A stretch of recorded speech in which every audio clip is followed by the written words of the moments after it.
The first thing I tell a woman in labor is that she already has the voice she needs. She just hasn't been allowed to use it yet. I was kneeling on a bathroom floor in a farmhouse outside Waitsfield, both my hands cupped and waiting under a woman named Priya, who had been told her whole life that she was the fragile one, the careful one, the one who should not make a fuss. For 9 hours, she apologized between contractions. Sorry, I know I'm being loud. And then, somewhere near dawn, she stopped saying sorry. And she pulled a sound up out of the floor of herself that I will hear until I die. And she roared her daughter into the world. She did not know that sound lived in her. Most of them don't. I drove home that morning with the mountains going pink in the windshield. And I caught myself thinking the thing I had been not thinking for 16 years. That I, of all people, had spent half my life forgetting I had a sound at all. It took a fire in a sugar house and one old woman's last good maneuver to remind me. I'm going to tell you how, because I think some of you already know exactly what it is to make yourself small enough to be loved, and to find out the smallness was the whole point. My name is Tessa. I am 39 years old, and I am a midwife in a fold of Vermont where the roads go to dirt in March and every truck that passes lifts 2 fingers off the wheel to say hello. I have caught more than 400 babies. I have never once raised my voice to do it, because the work is quiet, the way the realest things are quiet, and it happens in the dark with no one watching. I am good at it. I want you to hold on to that, because for most of this story, I forgot it was even true. I married into the Whitcomb family when I was 23. If you grew up anywhere near these hills, you knew the name before you knew the people. The Whitcombs had the dairy, then the sugar bush, then the white house at the top of the Coombs Road with the long porch and the long table and the family graves on the rise behind it. Owen was the grandson with the good laugh and the kind hands. And when he looked at me at a friend's wedding and asked if I wanted to walk out to where you could see the whole valley, I went, and I more or less never came back. I want you to know how much I wanted it. That matters to the rest of this. I had grown up the only child of a mother who worked 2 jobs and a father who left, in a rented apartment over a hardware store. And I had spent my whole girlhood with my nose against the glass of families like the Whitcombs. Big, rooted, a house that had held the same name for 100 years, and a table long enough for everyone. The first sugaring I ever went to, before the wedding.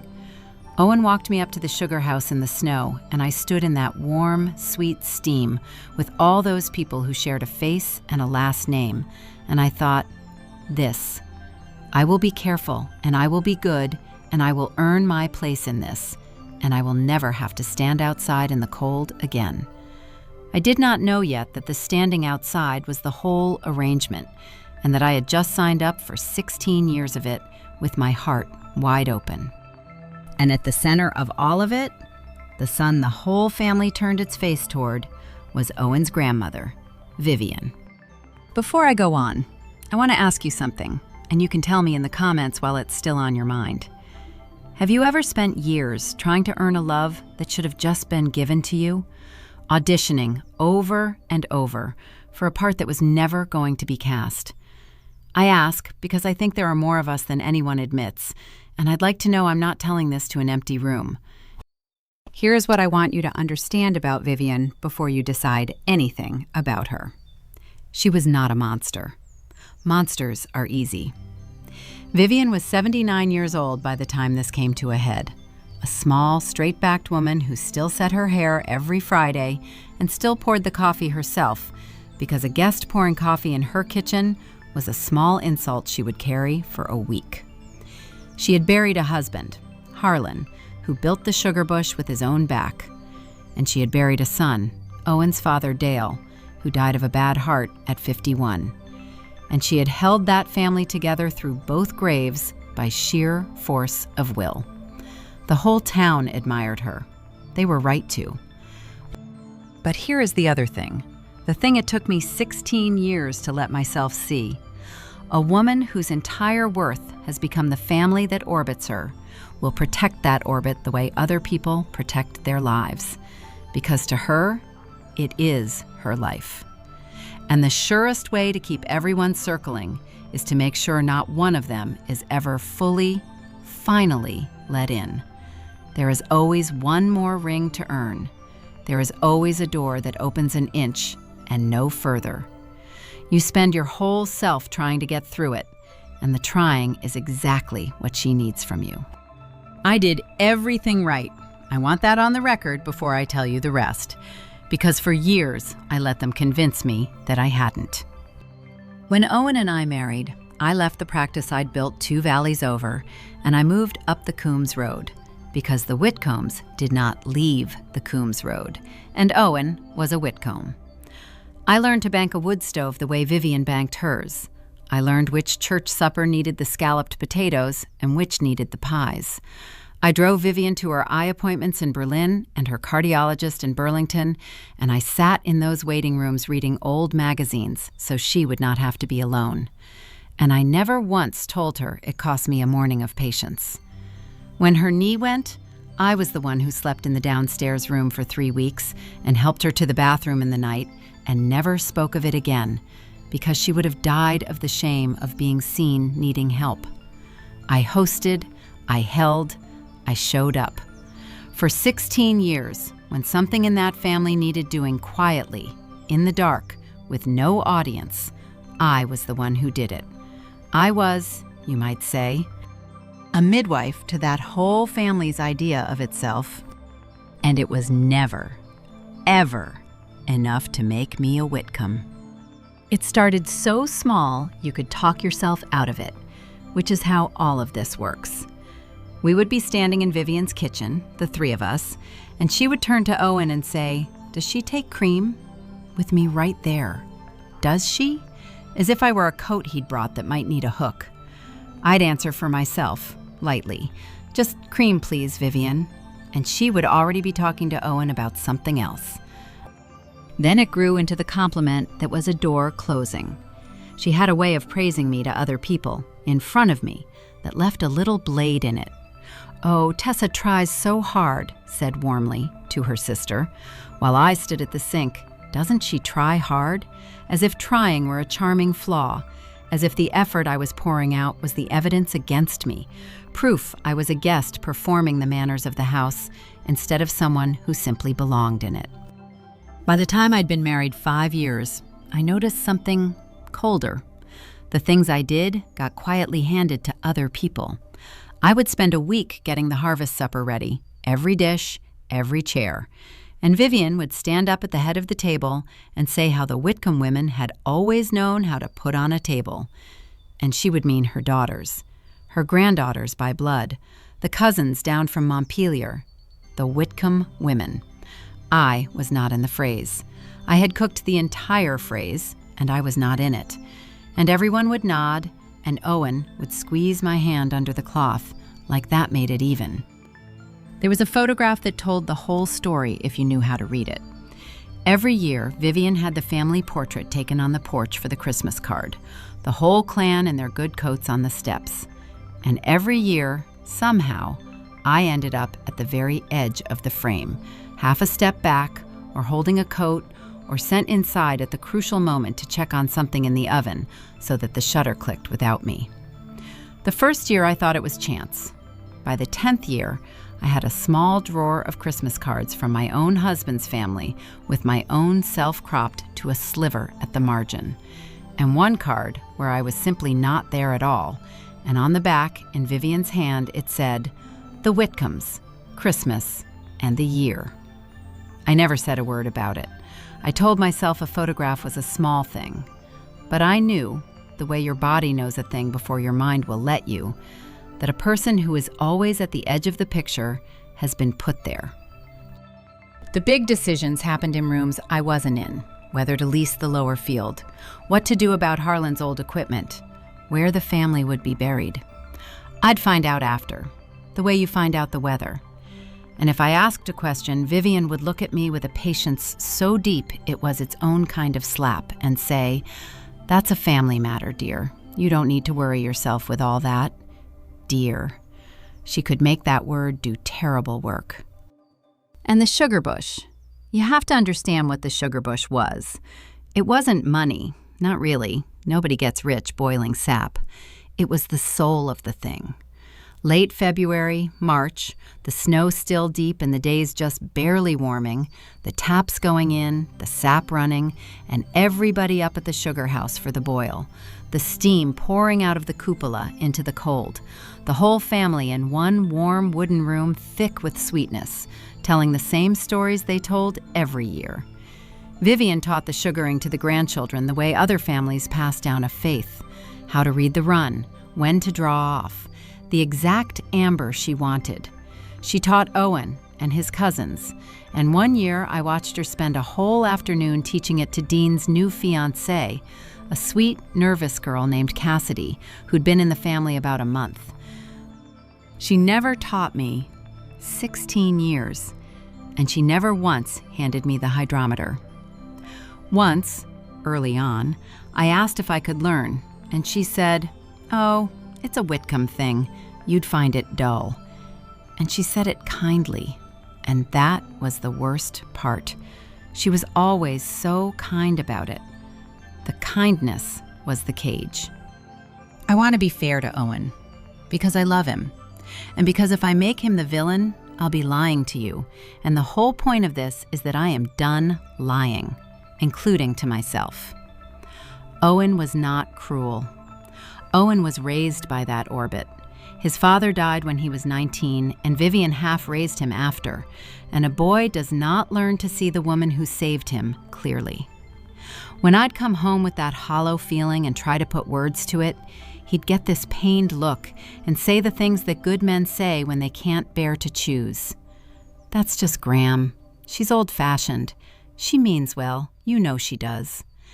And then the one that did the most damage said gently, with his hand on my back, "I think you might be reading into it a little, Tess. You're tired.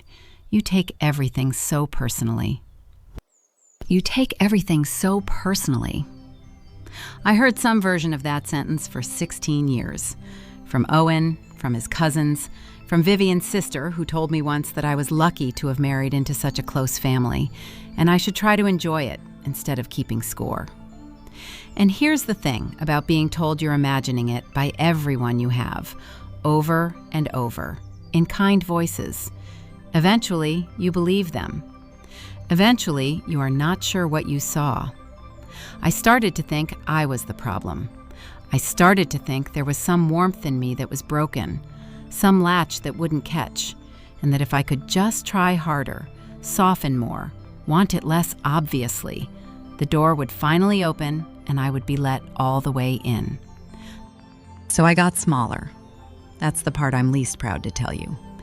And the truest. I stopped offering opinions at that long table. I laughed at things that weren't funny.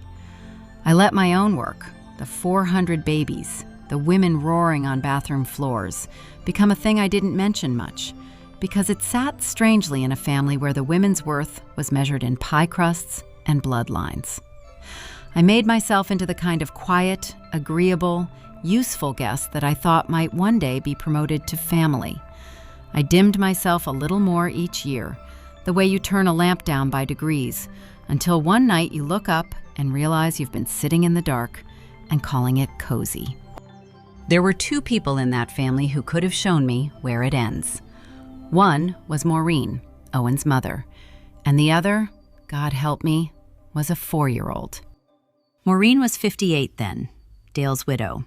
She had married into the Whitcombs the same way I had, a girl from off the mountain, 35 years before me, and Vivian had done to her exactly what she was doing to me, only Maureen had 35 years head start on the disappearing.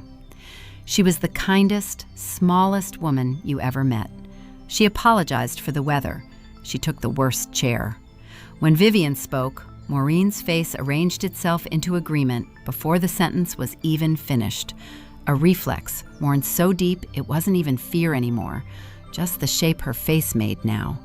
She had no sound left at all. Her husband had been dead 20 years, and she still lived her whole life as a daughter-in-law on probation. And the probation was never, ever going to end, because Vivian had built her own old age out of the fact that Maureen would always be circling, hoping, hungry for an approval that would be doled out in grains and never in handfuls. I looked at Maureen sometimes across that table, and I felt a tenderness so sharp it scared me, because I was looking at the next 35 years of my own face. And then there was June, my daughter. She was 4 that winter, all knees and questions, the best thing Owen and I ever made. She loved her great-grandmother, the uncomplicated way small children love anyone who keeps butterscotch in a dish. And one afternoon in the kitchen, while I was getting her into her snowsuit to go home, June looked up at me with her serious little face and asked me a question that went into me like a blade going in clean. No pain at first, just the cold. She said, "Mama, do I have to be good so Graham will like me?" I knelt there on Vivian's kitchen floor with one of June's boots in my hand, and I could not breathe, because I knew where she'd learned that question. She'd learned it watching me. She had already worked out, at 4, that love in this house was a thing you earned by performance, and she was already, at 4, beginning to audition, already learning to make herself small and good and quiet so that a powerful old woman might, on a good day, open a door an inch. That was the night I stopped. Not with a plan, not with a speech. I just stopped, somewhere deep down, the way a fever breaks. I lay awake next to Owen, and I let myself say the unsayable thing, the thing 16 years of kind voices had trained me never to say. I am not imagining this.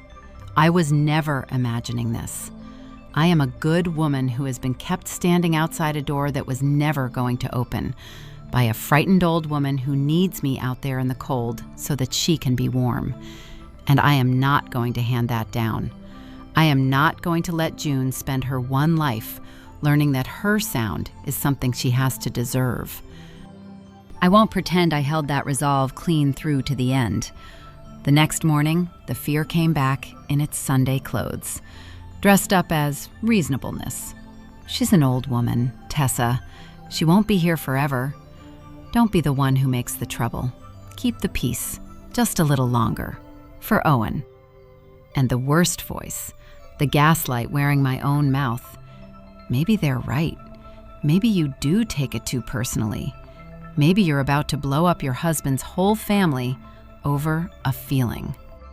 There is a thing that happens in a long labor, a stretch they call transition, right before the pushing, where the woman is sure she cannot do it, where she will grab your wrist and look at you with real terror and say she wants to go home. She's changed her mind. She can't. It is the hardest part, and it is also, every single time, the sign that she is almost there.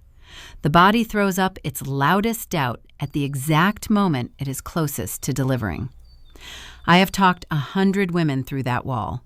I just had never recognized it in myself. I see now that the week before the sugaring was my transition. The doubt was not proof that I was wrong. The doubt was the last thing the old life threw up to keep me from being born into the new one. I nearly folded anyway. I want to be honest about how close I came. Sugaring was coming up. The big boil. The whole family at the sugar house. And Owen came to me a few days before with that pained, pleading face and asked me, "Please, just for the sugaring, can we not have anything? Can it just be a nice day?" And I almost said yes. I almost dimmed the lamp one more degree. I had my mouth open to say, "Of course," when June wandered in, dragging her blanket, and asked if she should wear her good dress to the sugar house so Graham would think she was being good. I closed my mouth. I told Owen I'd see him up there, and I went to the sugaring knowing I was going to use my voice for the first time in 16 years, and not having the faintest idea what I was going to say. The sugar house on a boiling day is the warmest place in the world. Outside it was 20 degrees and white to the tree line. Inside, the evaporator roared, the sap rolled in the pans, and the steam climbed up through the room and out the cupola into the cold sky, and everything smelled like the inside of a sweet cloud. Owen was tending the fire. Dean and Cassidy were there, and a couple of the cousins, and Maureen in her too thin coat taking the worst spot by the door, and Vivian in the good chair somebody hauled up there every year so she could preside. It was a small thing that started it, the way it's always a small thing. Cassidy, the new fiancé, said something bright and hopeful about how she'd love to learn to draw off the syrup, how she wanted to be useful, how she hoped she was getting it right. And I watched Vivian turn to her with that warm, closing-door smile I knew in my bones, and say, "Oh, you try so hard, dear. Isn't that sweet?" And I watched Cassidy's face do the thing my own face used to do, the little flinch and the bright recovery, the girl filing away that she'd been measured and found to be trying, which in this house meant found wanting. And then Vivian, pleased with the room, warm with the steam and the audience, gestured loosely toward me where I stood by the window, and said to Cassidy, like she was passing down wisdom, "You'll learn, sweetheart." Even Tessa's gotten the hang of fitting in, after all this time. She's practically one of us now. Practically, after 16 years and a great-granddaughter, practically one of us, now. The old me would have smiled. The old me would have taken practically like a coin tossed to a beggar and been grateful. Instead, I heard myself say, very quietly, very evenly, because I have spent my whole life learning to be calm in rooms where someone is in pain. "No, Vivian, I'm not." The evaporator roared. Nobody moved. "I'm not practically one of you." I said, "I have been standing outside this family's door for 16 years, and I finally understand that you have been holding it shut the whole time, on purpose, and being very kind about it. I drove you to every appointment. I slept on your floor when your knee gave out, and I never told a soul. I cooked the supper you stood up and credited to the Whitcomb women year after year while I stood at your sink. And you have never once let me through, because if you let me through, I'd stop trying. And you can't have that. You need us all out here trying. It's how you know you still matter." Owen said my name, low, a warning and a plea. "Tess." I looked at him and I said, gently, because none of this was his fault, and all of it was, "I love you, but I am not going to be told one more time that I'm imagining the thing I have lived inside for 16 years. And I am not going to teach our daughter that she has to be good enough to be loved. She already asked me if she does. She's 4. The room was very quiet then, just the fire and the boil. Vivian's face had gone still and white as the snow outside, and for 1 second, I saw something underneath the matriarch, something I hadn't expected and didn't enjoy seeing. I saw that she was afraid, not of me, of the silence, of a room that wasn't arranging itself around her. And into that silence, from the worst chair by the door, came a voice I had honestly never heard at full volume in 16 years. Maureen said, "She's right." We all turned. Maureen was standing. Her hands were shaking and her chin was up. "She's right," Maureen said again, to the room, to Vivian, to the steam. "You did it to me too, Vivian. For 35 years, I have spent my whole widowhood trying to be let into a family I gave my entire life to, and I let you teach me that it was my fault the door stayed shut. And I watched you start it on this girl, and I said nothing, because I was still hoping if I stayed quiet enough, you'd finally let me in." She looked at me then, Maureen did, with her eyes full. "I'm sorry, Tessa. I should have told you the day you married him. There's no door. We've been standing in the cold our whole lives waiting for a door that was never going to open. and I'm too old to wait in the cold anymore. I've caught 400 babies, and I have never seen anything crown the way the truth crowned in that sugar house. Once it's out, it's out. You cannot put it back. Owen was looking at his mother like he'd never seen her standing at her full height before, because he hadn't. Then he looked at Vivian, and then at me, and I watched him slide for one last second back into the old groove, the peacemaker's reflex, his mouth opening to say, Graham didn't mean it, the way he'd said it 100 times. And then he stopped. He actually stopped himself. He shut his mouth, and his eyes went bright and ashamed, and he crossed the sugar house and stood next to me, and he took my hand, not under a tablecloth where no one could see it, but right there in the open, in the steam, in front of all of them. Cassidy was crying a little, the good kind. Later, by the trucks, she found me and squeezed my arm and said, "Thank you."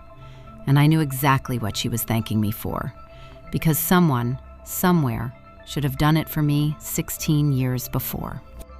I did not gloat. There was nothing to gloat about.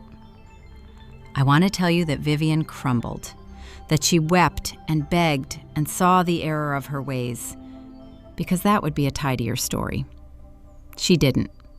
She gathered herself, the way a queen gathers herself, and she said something cool about everyone being overwrought from the heat in here, and she had Dean help her down to the house. She kept her chin and her hair and her dignity all the way down the hill. But here is what she lost, and I want to say it plainly because it is the whole thing. She kept the throne, and she lost the court. You see, Vivian had only ever had one kind of power, and it was never love. It was the gravity of everyone circling her, hungry, hoping, performing, waiting to be let in. That was the engine of her whole life. And in one afternoon in a sugar house, 3 of us stepped out of the orbit at once, and a 4th, Owen, drifted out behind us, and the engine just stopped. There was nothing wrong with the throne. There was simply no one left rotating around it. At the next family supper, she sat at the head of the table, the way she always had, and the food got passed, and the stories got told, and people were perfectly warm to her, and not one single person in that room was afraid of her anymore. Not one of us was auditioning, and I watched her feel it land. I watched a sharp old woman realize, somewhere around the passing of the potatoes, that the deference she'd mistaken for love had been fear all along, and that the moment people stopped being afraid, the thing she thought she had simply wasn't there. She had the name, she had the house, she had the long table and the seat at the head of it, and she was, for the first time in 50 years, the center of nothing. No one had taken it from her. We'd just set it down. You could see it cost her in the smallest ways, which are the ways that mattered to a woman like Vivian. She'd say something cutting at the table, the old kind, the kind that used to make the whole room flinch and rush to set itself right. And it would just hang there now, and somebody would pass the bread. She'd start a sentence about how the Whitcomb women did things, and notice halfway through that nobody had leaned in. She had spent 50 years reading every room she entered as a planet reads its moons, and now she walked into her own kitchen, and the gravity wasn't there. And I think the loneliness of that was the truest punishment any of us could have invented, except that none of us invented it. She built it herself, one withheld inch at a time, and she only felt the walls of it the day we all stopped pushing against them. It didn't all snap clean and stay clean, because nothing real does. A couple of weeks later, Owen came to me, sheepish, and said maybe I could call Graham and smooth things over a little. You know how she gets. The old groove again, deep as a wagon rut. I looked at him and I didn't get angry. I just said, I'll be glad to call her and tell her I love her. I won't be calling to apologize for telling the truth, and I won't be smoothing anything ever again, because the smoothing is what kept us all so small. And I watched him hear it, really hear it, and rub his face and say, yeah, you're right. I'm sorry. I keep reaching for it. And he stopped reaching for it. That's the most you can ask of a person, that they catch their own hand on the way back to the old thing. Vivian and I are not enemies now. I still drive her to Burlington because I love Owen and because being free of someone doesn't mean being cruel to them. But I drive her as a woman who has nothing left to earn. I don't perform in the car. I don't fill the silences with proof of my worth. And she knows the difference. And we sit with it, the two of us, the one who used to need and the one who used to withhold. Two women who finally have nothing to negotiate. Maureen got a part-time job at the library in town, the first thing that's been only hers in 35 years. She laughs now with her whole chest. I caught her last month telling a story at supper, holding the floor, and she looked over at me halfway through like she still couldn't quite believe she was allowed. And I just nodded at her, the way I nod at a woman in labor when she finds the sound. There it is. That's yours. Use it. And June doesn't ask if she has to be good to be loved anymore. She is loud and she is sure, and she takes up exactly as much room as a child should take up, which is all of it.